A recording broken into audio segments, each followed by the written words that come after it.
First Amendment Rights, Student Newspapers, A Freedom of Expression by Drew Tome.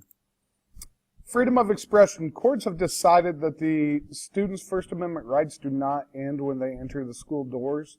As long as their speech does not create a disruption in the educational process, they are able to express themselves and talk about and write about anything that they want, as long as it does not interrupt the educational process. Tinker versus Des Moines was one of the first Supreme Court cases to deal with students' First Amendment rights at the school. A student was protesting the Vietnam War. In order to protest the war, he wore a black armband around his arm and talked to other students about wearing black armbands in support of ending the Vietnam War. He was suspended by the school and the school's principal for causing a disruption to the school day process. He ended up suing the school district in Des Moines, Iowa, and this went all the way to the Supreme Court, and the court ruled in favor of the students 7-2, saying that a school may not censor students from freedom of expression. There was no evidence that he was disrupting the school day. He just had an armband on, and that was not causing a disruption in the educational process. And because of this, they cannot censor him. So, when can schools censor? This is a legitimate question, and it's also a very complicated question. Schools must be able to demonstrate a reason, a legitimate reason for this restriction of freedom of speech. If the student is infringing upon the rights of others or is causing a issue with order and decorum in the school, then that student can be censored. If the student has calculated to undermine the school's routines, then that student can be censored. If the actions are seen as lewd or vulgar, the student's actions can be censored.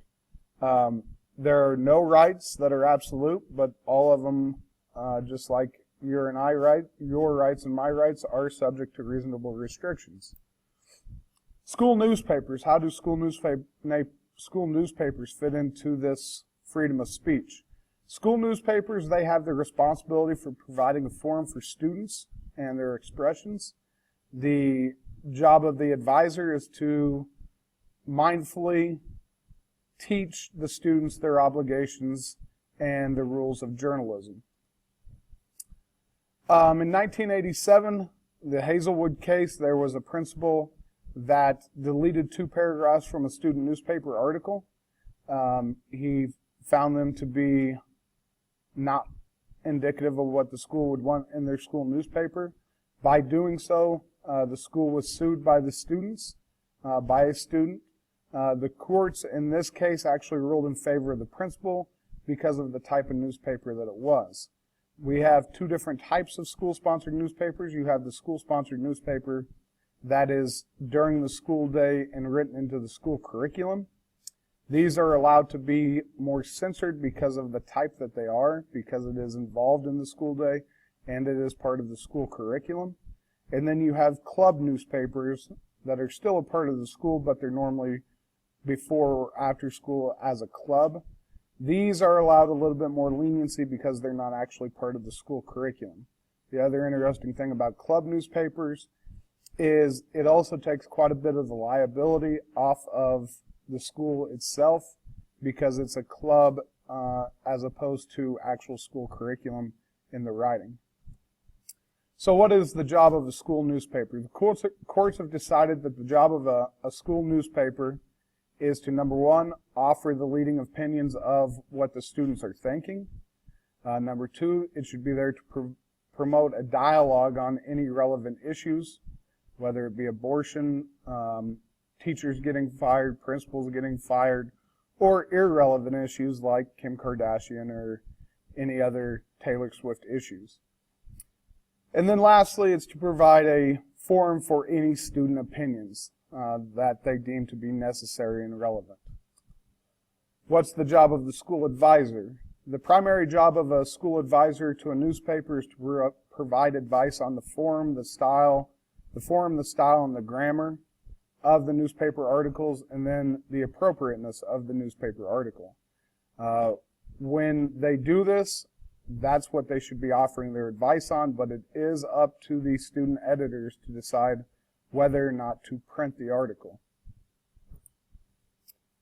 So what's the job of the student journalist? The job of the student journalist is to express their views. As long as their views do not affect the operations of the normal school day, it is their job to express their views, to follow correct journalism rules and guidelines when writing. And when they do this, the board cannot censor them. They're not allowed to censor school newspapers because it's a violation of freedom of speech. What are the limits on student journalists?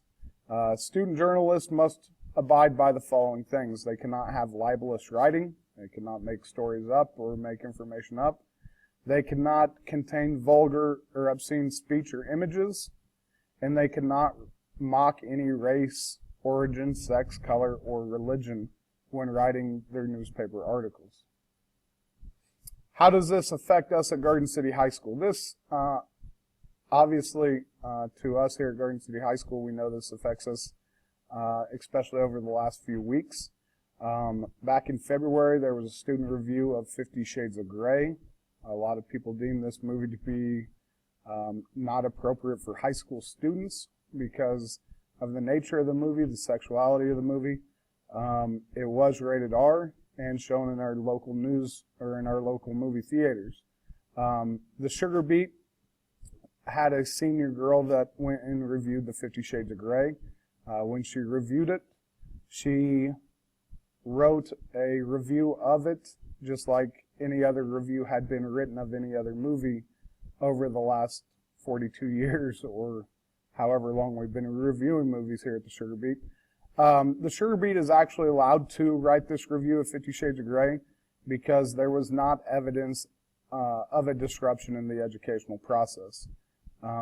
As a classroom teacher, when the school newspapers came in, to me, students didn't glance at that any more than they'd glanced at any other rated R movie that has ever been put as a review in the school newspaper.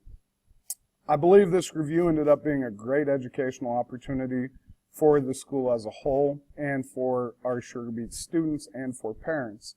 Our students as a whole originally didn't really think much of the review. There wasn't much discussion about the review. A father came into the school board meeting last month complaining about the review. He said that the school newspaper shouldn't be reviewing things like this, obscene things like this, and expressed his displeasure with it and his displeasure for our advisor for allowing this type of review to happen. However, it is the job of the newspaper to do reviews like this if they deem it necessary. After the complaint, an article was written in our local newspaper about the complaint by the Garden City Telegram, and it was later followed up by one of our students' op-eds about why they should be able to write these kind of reviews and how they should not be censored. Their First Amendment rights should not be censored. This was a huge topic of conversation for our students at Garden City High School over the last couple weeks, and it gave our students an opportunity to express their opinions, how to properly express their opinions. It gave our students an opportunity to write into newspapers, to talk to each other about their First Amendment rights and their freedoms of expression here at the high school. So in the end, I think it ended up being a great learning opportunity. The girl that did review it was over the age of 18, was allowed to go to the movie by her parents, so there was no issues with an underage person going to review the newspaper or going to review the movie. Student newspapers can get tricky and can get complicated, but students do have their First Amendment rights when writing these newspaper articles. Thanks.